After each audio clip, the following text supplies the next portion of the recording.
that SAP will stop harassing the mayors. Kasi hindi yan ang pag-uugali ng isang bagong Pilipino. Kaya kung may problema, si SAP Anton Lagdameo, huwag niya dalhin ang kanyang problema at kanyang interest dito sa Sultan Kudarat Province. He has done a lot of mess in Maguindanao and in Bar. Huwag niya idamay na Sultan Kudarat. Huwag niya idamay ang mga peace-loving constituents natin dito na ang gusto lang ay magkaroon ng Sultan Kudarat na tunay, na top-performing and competitive. Yun na naman ang aking gusto dito.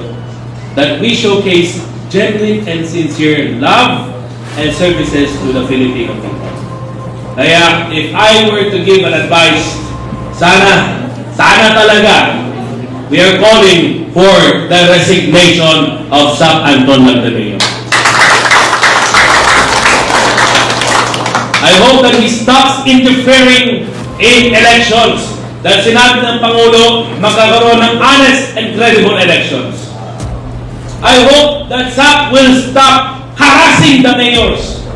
Kasi hindi yan ang pag-uugali ng isang bagong Pilipino.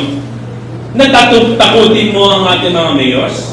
Kaya kung may problema, si SAP Anton Lagdameo, huwag niya dalhin ang kanyang problema at kanyang interest dito sa Sultan Kudarat Province.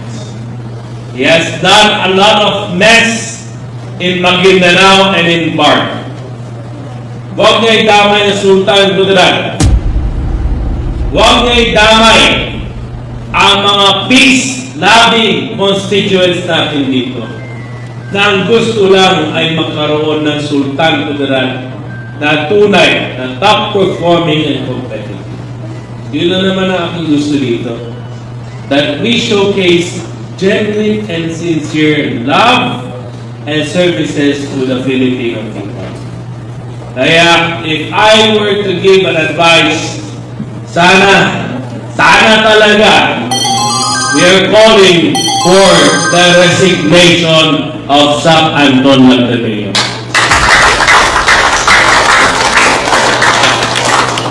I hope that he stops interfering in elections. Dahil sinabi ng Pangulo, magkakaroon ng honest and credible elections. I hope that SAP will stop harassing the mayors. Kasi hindi yan ang pag-uugali ng isang bagong Pilipino. Natatakutakutin mo ang ating mga mayors.